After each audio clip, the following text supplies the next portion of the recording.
Welcome back, everybody, to the Haute Shots podcast. As you guys can see, we are in a different place right now. We're not in the regular studio. We're here at Miami Swim Week getting interviews with, again, designers, models. We got two hairstylists with us right now, if you guys want to introduce yourselves.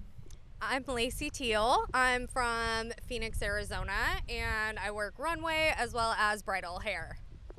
I'm Payton Honeycutt. I am from Omaha, Nebraska. I also work a lot of bridal as well as in studio and then a lot of runways.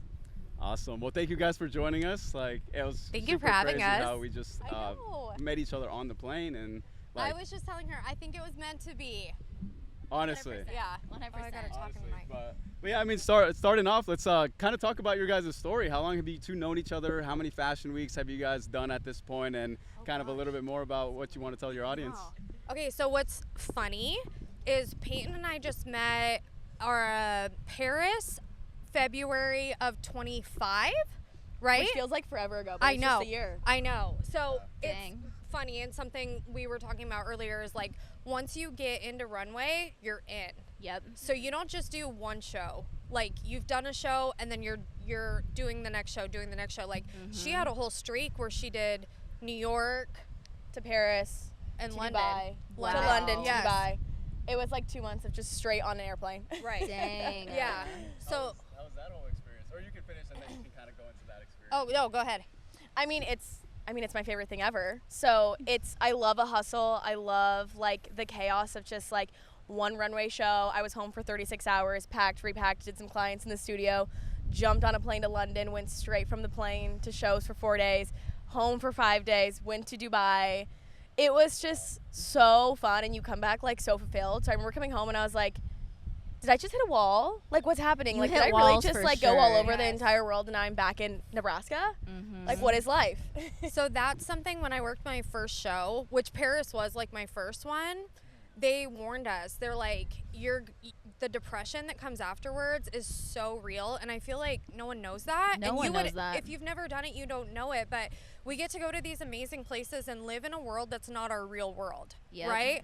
Because when you are part of like the crew, you have like access to things you wouldn't have access to. You're in cities you maybe like normally wouldn't be able to go to, and you're part of something that's like so luxurious. Yes. It's not your real life. So we honestly like live two different lives, and Yes. until you get to the point that you can compartmentalize your two lives, when you come home to Arizona and you're like, this is ghetto, get me out of here. Like, I want to go back to France. Like it is like it takes like a whole week Yeah. for you mentally to like be okay with like what you're, you know what I mean? And you have to be careful, like, who you tell things to, because they don't Yes. truly, like, believe what you say sometimes. Like, I remember one of the fashion shows I was a part of was at a mansion, and I had to, like, work, like, my corporate job the next day, and I remember, like, it was, like, on a weekend, right? And it was, like, on a Monday. Everyone's like, how was everyone's weekend? And everyone's saying normal things. I'm like, don't say what you did. And I don't say anything. Yeah. And then, Yeah. like, later on the day, I, like,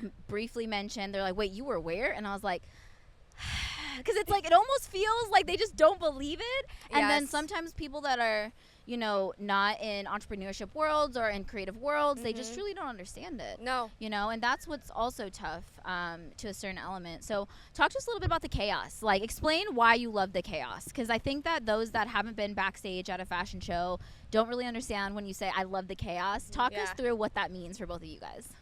I mean, personally, I think chaos is what like drives me to keep going, because I love like in the backstage when it kind of starts out calm, right? Models are kind of dwindling in, you have the designers coming in, you have the stylists coming in, and then all of a sudden you have some production yelling at you like, we have 30 minutes, you have to rush and get all these people done. Like, I love, it just feels like everyone's like so go, and it makes you feel like, oh, I'm doing this, like the damn thing. Like I'm out here, Yeah. I'm in, like right now Miami, like I'm in Miami, I'm with these models, like they're about to go on. We have like all these huge like photographers and publicity like filming them that you're like, I have to make this perfect. Yes. And I just Yes. love the mindset of like, it's kind of like do or die. Like you have Yep. to nail this. Like or you're- it's kind of like your reputation's on the line, Yes, you know? pressure. And Yeah. I love a little pressure. Oh, yeah. Like you're Same. operating at the highest level and the expectation is there. And I feel like in a lot of like areas in the workforce anymore, there's not the expectation that there maybe once was, right? It's kind of, a lot of things are more lax, but when you get into like this world, it's like, if you made it here, you better be able to perform here, right? And some people would hate that and feel a lot of pressure, but like, I think it drives us where we're like, it's just so professional, you know what I mean? Like you're expected so much, and so you have to rise to the occasion, and then when you meet it, it feels really good. Nice. Yeah, I How feel did like you guys get to that point though? Like of course you guys didn't start off super confident going into a runway show, like ready to do your thing. How long did it take to get comfortable and to know like what you're doing with like the hairstyles that you're making? I think for me, I got lucky because I got really sink or swim thrown into it. So one of the first designers I worked for, he had a celebrity guest in his show, and I, as a newbie, like ended up doing his hair. And so it was automatically like, don't mess this up. You know what I mean? Right. Hi, Lacy. I know you're new here, but don't mess this up or you're dead to us, right? So I really had to just do it, because what else are you gonna do? You can't be scared. You can't, it's like show no fear. You know what I mean? Or you know you're done. So doing that, and then the designer actually came backstage and was like talking to me because he was friends with this person, and Marie Claire was back there. Rolling Stone was back there there was so much press. It was so much going on at once. It was very sink or swim. And then when you see that like it turned out good, and let me tell you guys, when you've done hair or makeup and you watch it walk down the runway, like I can't put that emotion. Chills. I know. Yeah. It's just like, it's something different, and people who don't love fashion couldn't understand it, because there are people who kind of discredit this world. But if you love fashion and you love art and you see walking art, like it really is this emotion you can't describe. That's true. Yeah. No, I love that. Yeah. How about you? When you go to these runway shows, like how do you know like when to put on like your best like performance? Like how do you kind of know what you're doing there? I mean, I'm kind of the same way as Lacy, where I kind of started from like getting thrown into it, right? And I feel like I just had to continually prove like myself, and you kind of fake it till you make it a little bit. Like, this is my first time, but I'm not gonna tell anyone, so the models don't have to know, no one has to know. Like, I'm just kind of gonna continually like have a little ego of like, I got this, I can do this, like I know what I'm doing, even though I have no idea what I'm doing. And I remember one time, I think it was last season of New York, I had a designer come back, and sometimes designers, I love them, but they're a little cutthroat, as they should be. Yep. She comes back and she is looking at what I'm doing and what the other hairstylists are. I mean, she's like, this looks awful. Like, this is not walking. Like, what are we doing? And kind of in that moment, though, I loved it in a weird way, because I love like critiques and I love criticism, because that's where you grow, is like getting told like harsh criticism. And I remember being like, you know what? Yeah, I can do better than this. And like, it was one of those moments too where it's like, you perfect it. And like after that, she like came up to me and like thanked me, and like same thing, like I saw it on like magazines, I saw my looks all over the place, like all over social media, and I was kind of like, I did that and I know it was good because she even told me it was good. But it's kind of like you do have to just get thrown into it and just like keep proving to yourself and others that like you can do it, because also it's like no one around me that I knew did this, so it was kind of one of those things where I had to figure it out on my own, and I was kind of like, all right, I guess we're just gonna wing it. Good question. So being from Nebraska, I mean, that is a place where I wouldn't say it's the fashion capital of the world.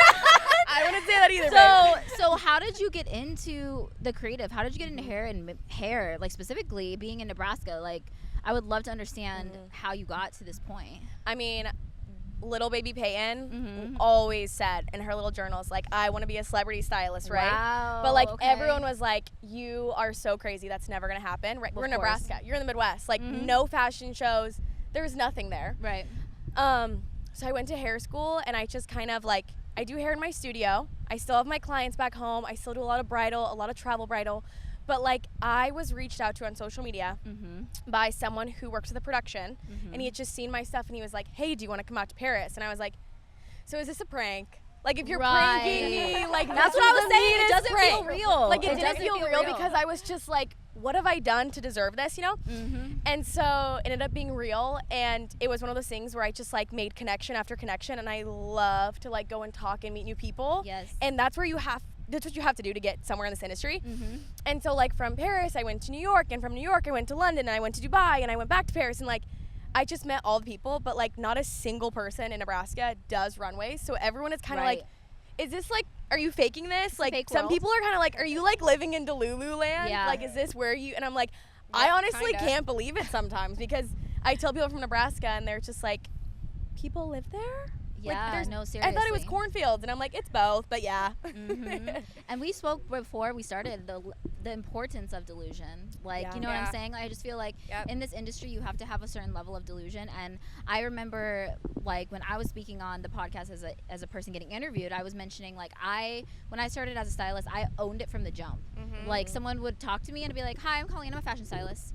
I was like 2 months in. But like, you have to own it before, no one's gonna believe you don't believe in yourself. Absolutely. So you have to present yourself as you are this, not you're, about to be this, or you're learning this. No, like, you're this, and people are gonna start respecting you as the continuous process, happens. When you are actually that, you already have been acting, presenting as that for so long. 100%. Absolutely. We were just talking about this earlier. Like, you hit this point where you see the possibilities of what you're doing, and you have this like realization of like, oh my gosh, I could make it, and that's what like pushes you further. Is just seeing what that could too. That like really blind, because it goes either way, right? You could have the mentality of, I'm doing all of this and it might not pan out, but that's not enough to push you. I'm doing this because I myself, I don't care who believes in me, I myself believe I'm gonna make it. That you have to have that. 100%. Yeah, because especially like families, for instance, that's a generation that is more work a 9 to 5, right? That's just who they are. That's what they were told. It's security. It's safe, right? This isn't safe. Nothing about anything we do is safe at all. I know. We're on a beach in Miami shooting a podcast, and we met on a plane. Like, that's I mean, like, really. what are even the chances, Yeah, exactly. honestly? None of it's safe, but you have to be a risk taker to make it in this life. Yeah, so it is. It's Delulu, but no one else believes in you. Believe in yourself. Love like, Delulu. Yes. You'll find your tribe once you really start believing in yourself. Girl, yes. But the family and the people that live in proximity to you, that may not always be the people that support you, especially at the beginning. They might come back 10 years, 5 years later when they see you guys in Dubai and London, I'm sure. Already. But sometimes there has to be proof in the pudding for people to truly understand. And unfortunately, you have to be your biggest fan before anyone else. So I kind of want to ask a little bit, when you guys are doing hairstyling during the fashion weeks, like how does it go? Like, does the designer tell you exactly what style of hair for each model, or how do you kind of prepare for what you're going to be doing on the runway? It's one of those things where it kind of functions differently depending on what designer. So sometimes we don't like even know who we're working for until we show up. Like, our head guy will tell us, here's our timeline, here's when we're showing up. And you get there, and sometimes every model has to have the exact same look, no matter what their hair looks like, no matter boy, girl, whatever. Like, it is just the same, which is sometimes very difficult, I will say. And other times they might have a look board of like every single person's different, which is kind of fun too. But I think that's why I love it, because you kind of go in and everything's always different. Like, the creativity of it is really fun, because some designers will give you a little like, inch to like do your own creative freedom, and others are very like strict of what they want. But again, it's fun to like meet their expectations and like see it go well. But here's what's crazy. Sometimes they pick a look and they want that look, and we execute that look, and then they do the fitting, and then they hate the look with the clothes. And then they talk to me and the designer, and the stylist is like, and then you're like, so you have 30 minutes to change the hair look completely, and you're like, okay, cool. So they're walking and I'm doing hair. I've never done that directly, but sometimes it does throw off. Like, if we're not communicating, that's why it's so important for the whole unison of the look to communicate. But I feel like as an entrepreneur and being in fashion, it's taught me to be so much more type B, because you don't know what you're getting thrown into. You cannot go into it being like, okay, I'm doing this look, and then they throw in like, by the way, you're doing a whole different designer. And you're like, you can't prepare, because you can be overly prepared and you'll still not be prepared enough. Absolutely. And 100%. We're not allowed to talk to you guys. Really? We can only talk to our lead. Because you guys are earlier anyways. Like, sometimes we don't come in until way later. So it is cool when the designers do come up to us and talk to us, because then it's fun if they like tell you their vision, tell you everything about it. You get the whole like full circle moment. But sometimes, you're not allowed to. You just hear the designer sending them back, and you have 20 minutes until they're walking. Like, there was a show in New York last season, and they were like lined up about to walk, like already did everything, and we were still like following them out, like fixing their hair, like putting bobby pins in. And I was like, are they gonna walk on the stage with half their hair done? Like, we don't know. And the designers are just like, I don't care that this is hard, you have to do it. Yeah. Sorry we didn't give you enough time. Like, they don't have any clue of like the hair world nor the makeup world. Yeah. So sometimes I feel like, you know, you do have to have a full circle communication of like how everything works. So that's been so fun to see backstage. I like love the backstage world. Or Dubai, when we had to change everybody's hair in 15 minutes. Yes. Yeah. Everybody's hair? Look change? Or Look what was the change. reason? Yeah, the designer, she was the closer, and she just decided on a whim, like, I'm the closer, I want something different. Oh yeah, I've had that happen. Yeah, so it Mind was you, like I'm straddling a model while she's Oh. pulling up a dress, they were while getting I'm doing changed, her yeah. hair, while someone else is handing me products. in complete darkness, because it's With people backstage. still back there trying to Totally like dark, maneuver. yeah. No You lights? can't see No anything. lights. Wow. No, because you're right backstage, yeah. I was hosting a fashion show, and I was told the timelines of when each designer would come out, and it was the last designer, and they were the celebrity stylist and designer, and he wanted the hair and makeup completely different than the rest of the night. And I was told, okay, it's gonna take a 10-minute, 15-minute timeline, and that's what sucks about y'all's role is I was told just work the crowd for 10-15 minutes. Ideally, that's not gonna, it's gonna take way longer than that, you know what I mean? So Yeah. then it's like I'm 15-20 minutes in, like, what's everyone's favorite color? What else can I say? What else can I say? Who wants to play a but it's game? hard 'cause, like, the expectation's crazy, right? To Yeah. be able to move and switch things as quickly as you guys do. Are there any tips of the trade of someone that's in the hairstyling industry or getting started, let's say, that you would give them like a GOAT tip of, you know, something that you've done and incorporated in the way you do hair fast? Like, what's something that you would say is a key to like getting on the timeline as much as possible? Don't overthink it. Yes. Trust yourself. You're there for a reason. You didn't get to this level by being a novice, right? Yes. So you have to really like have that just 1 second to like sit there within like your just being your confidence, right? And say, I know what I'm doing, I'm here for a reason, and don't overthink it, because the second you start overthinking it, you're gonna overwork that hair. Yes. Yeah. Okay. That makes sense. And thinking, Okay. I've learned to think internally. Like, don't think out loud. Yeah. Because the person that's in the chair is going to hear those insecurities and it's going to make them nervous, or then they might have more of a say and make it even more stressful. It's like, we're here for a reason. We're professionals and we're here for a reason. Yeah. So that's really good advice. Yeah. Honestly. What's one of your guys' favorite hairstyles that you've ever done? You have one, maybe like with the outfit it looks so good, or something that like a hairstyle that you were just super proud of? I mean, probably going back to that one where I said in New York where that designer like came back and was really particular, and we had to redo everything. It was really cool. She had this cool like editorial. Her name's Cora Costello. I love her. She hand makes out of macrame the coolest dresses.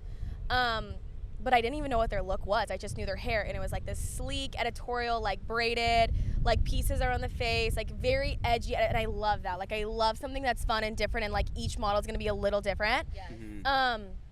Yeah, that's one of my favorites. It's still pinned on my Instagram. I'm like, love this Awesome. one. I feel proud of it. And that's what makes it cool when you guys see the final, because you don't get to see the look a lot of the time. So you're Yes. seeing the whole vision come together on the stage. Yep. Which is so cool. It's a team effort.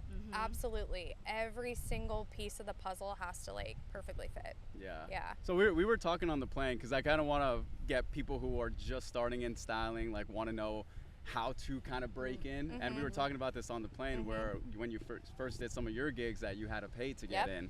So let's just talk about how you guys got to this level. Like, what was the experience that you guys went through to get to this place? That's what's really hard, and something we did touch base on earlier is like, now that we've gotten to where we are, a lot of people reach out to us and say, get me a spot. Can you help me? Can you get me a spot? And I always tell them, if I hand this to you, you're not gonna do anything with it, because you have to have the drive yourself to go out and get this for yourself and be willing to, I don't care if you've done hair for 20 years, you're an apprentice again. You have to start from the bottom, because you might be amazing in the salon, but you don't know anything about runway, right? Such a different ballgame. Right, and so you really have to humble yourself, you know, like to say like, I'm just a member on a team. I'm not a leader in any right, like I'm here to learn and I'm here to do better, but that is the industry. Like, you do kind of have to like pay your way in the beginning, Yeah. and then until it pays off for you. Exactly. And I always tell people like, be a sponge, because I love like going into these being like, I'm gonna learn absolutely everything I can. Like, obviously there's people that like I've worked under that have been in the industry for like 40 plus years, right? Like, and there's somebody because they started at the bottom and built their way up. And there is like, I mean, yeah, when we started off, sometimes you do have to like pay your way in. But I think people who outside looking in, they don't understand the fashion industry. How it's like designers are paying, like everyone's paying. Like people, there's so much more depth. And I didn't even know that starting out. Like I was like, okay, that's why I also was like, is this real? Is this fake? But once you get in it, you're like, no, everyone, like it's a production. Everyone's doing it because they love it. It's a hustle. And you start from ground zero and you build your way up. And that's why it's so fulfilling, because you're like, I'm seeing that I'm climbing and I'm getting places and I'm meeting people and I'm getting gigs and like, I love it. Exactly. Yeah.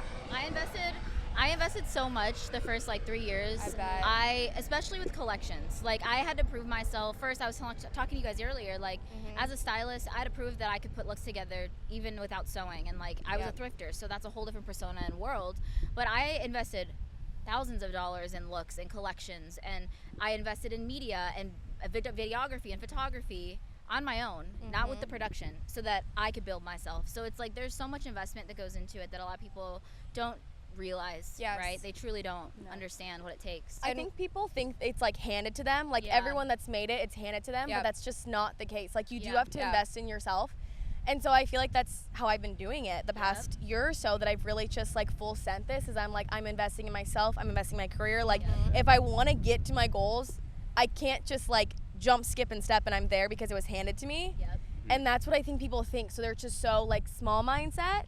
And that's when people don't make it. Like you have to be like they big see everybody picture. else who's already big, and it's like, oh, I can't do that anymore because I can't compete. But it's like everybody has to start from somewhere.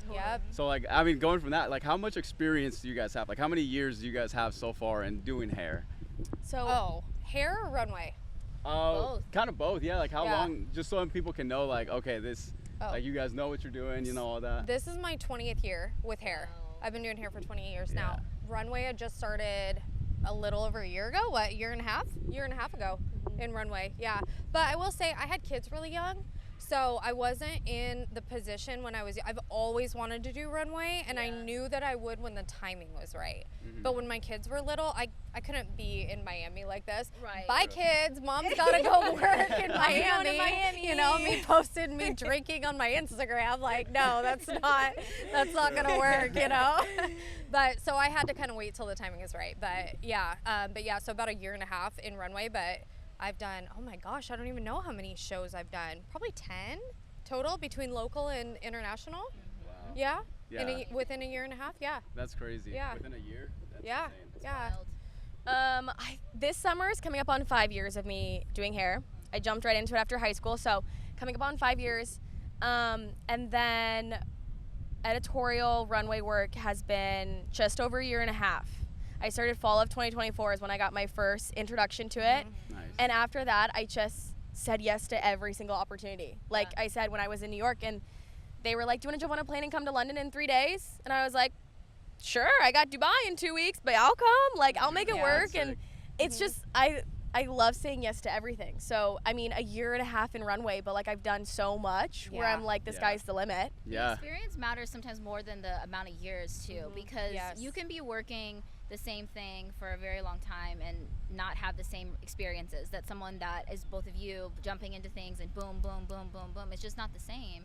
Also, I'd love to ask you, how was that process like patience-wise as a new mom and knowing you always knew you're gonna do runway? Like, talk to the moms for a second about the importance of patience and still keeping your dreams and your mindset intact. I mean, obviously you were in your trade, you were still doing what you love in the hair, but talk to us about the importance of patience and how you navigated that as a mom. I'm actually like so glad you asked me that, because something I feel like people don't talk about is how hard it can be when you're not aligned with your current life. But you know, like there's something more out there for you, but this is like your course like currently, and you have to be all in that, but like that it really is a constant battle. And I wish there was like a way that I can explain to navigate it, but you really have to just stay the course, I think. And that's just me giving the best advice I can, because I don't ever feel 100%, even now still, I don't ever feel like 100%, because I live in Arizona. I know you guys can relate to this. There's only so much opportunity we can have in Arizona. If all of us up and move to LA, our lives would be so different. I thought you were promoting Miami. Oh, okay. I do want to move. I do want to come here. Okay, so if we just moved to Miami, if we just never went home, you know. Yes. We just stayed. Yes, but you guys, you know how it is, right? Like Yeah. there's work. Or when we were in Dubai, there's so much work in Dubai. Wow. Oh my gosh, because it's so up and coming with influencer culture in Right. Dubai. True. There's so much work there, and so we have friends there, and we just watch on their Instagram. They're working constantly, Wow. so it's like it is hard, but you do have to trust that like you are here. I mean, come on, like raising kids is more important than anything you'll ever do in your life, right? Like who they Yeah. become as people is more important than me ever working for Dior. Right. Even though I really want to work for Dior, right? Hey, We're gonna college both at some point. But that's the thing is like I will tell you right now, my kids are my biggest fan. Oh, 100%, they're my biggest fan, and they love that I do this. I know it's hard for them, me being away, but I have a daughter and a son, and like I'm showing them, especially like my daughter. You know what I mean? Like Yes. you don't have to fit a mold. 100%. You She know? watches You just the gotta grind. pursue what Yep, you're doing. exactly. Yeah. And Yes. they watch more than you think. Like I remember Yes. as a little girl, my mom was a working mom, and I would Mhm. just watch her get ready every morning and just look like a boss, and I'm like, I'm gonna be that. Yep. Like Yep. I just knew like it's just you don't realize how much kids are noticing until you start Absolutely. hearing this thing. Oh yeah, I remember when you said that, and that was like, wait, what? I Yep. didn't even realize you were, Yep. you know. So And we're all artists, yeah, and artists, our brains don't work like other people's brains. nope. We have to be constantly inspired, constantly creating. Mm-hmm. Traveling gives me more inspiration than anything, honestly. Yeah. You know? 100%. Yeah, it's just who we are. We're different, you know? True. Yes. Yeah. Yes. And I love that you said that. Yeah. For just so many people that are hearing this kind of Mhm. because there's a lot of people who probably just think that they can't accomplish something because they don't Mhm. have the right steps. But it's really just a finding that Yep. and then pursuing it. So Mhm. it's amazing. And then kind of going with that now to wrap up. Where do you guys kind of see your careers going? Where do you want to get to? Like like where do you see your guys' selves going in like 2-3 years? I mean, 2-3 years, dream life, living in New York, hustling around NYC, like still Yes. traveling international, like having more international gigs, like doing my clients. I Speak always it. say like, I mean, I will know I made it when I like style someone's hair for the Met Gala. Like I'm like, I want to do the Met so bad, but Yes. it's Hire again, her. it's so Hire fun. her. It's so fun because like even like the connections I've made so far, like I have girls out here that are like, oh hey, I'm going to an after party, like can I get styled? Like hey, like, and so that's what's fun is I can come out here and work runway shows and then do my girls that like know me and follow me. So 3 years, I just want to be like still like straight shot like And you're in so New much York in a big closer than you city. think. Yeah. Like I'm sure there are so many people the next 3 days you're gonna meet that know someone Oh, that has yeah, it's either gonna be one crazy. been at the Met Gala or two worked at the Met Gala. Like it's just asking those questions, and it's so achievable. Yep. It's so so right. achievable. Yep. And it's one of those things where I'm like, oh, I haven't made it yet until I get there. Uh-huh. And then I'm like, wait, I worked Dolce & Gabbana in Dubai. That's what I'm Like, saying. wait, I guess I have. Yeah. I've worked Balmain. Like, Yeah. wait a second, I kind of have made it, but then my entrepreneur self, my like personality is like, okay, you did that, check mark, don't care anymore. It's so like like what's that. next? Yeah. Like you did that, who I cares? struggle with that We too. never Yeah. celebrate ourselves like we No, should. Yeah. no, Yeah. exactly. Because you're someone's mood board. Did you know that? That's Did you know that? So crazy. We're on somebody's I mood love board. that We you don't said even that. know. We don't even know. Yeah. That's gonna sit with me. I love that you just said It's that. true though. Yeah. Like, think about it. You're saying that you've made it when you are at the Met Gala, but there's someone out there that saw you in Dubai and all these places. Like, man, she's really killing. Like, Yeah. dang. And like, Yeah. I think that's what's beautiful about meeting people that follow you online in real life, because you truly don't understand the impact you're making until you meet someone that you haven't met in real life, and they're like, they've never interacted with your post or shared, and that's okay. And then they meet you and they're like, you have inspired me so much, and you don't even realize. You don't We were even know. saying that That's so sweet. earlier. We have clients that book with us only because they want to talk to us. Hey, that's fair. I'll take your money. Literally. I'll talk to you about whatever. Keep the network Yeah, going. yeah. That makes sense. But it's true. It's funny. Nice. Yeah. How about you, Lacy? Where do you see yourself in 2-3 years? I love educating. I really like, my passion lies in educating. So I could see myself going further with that. Like I really want to get signed on with like a major brand to like travel and educate for them. Oh, I That's Yeah, amazing. yeah. Mhm. Nice. Well, we hope to see it happen, and we're glad that you guys got to share your story and Yes, your where can we experiences here. Where can we find them? Mhm. Where can we find y'all? Oh, Instagram, I'm Estrella Beauty Co. Okay. I'm Hair by Payton, hair.by_Payton. Awesome.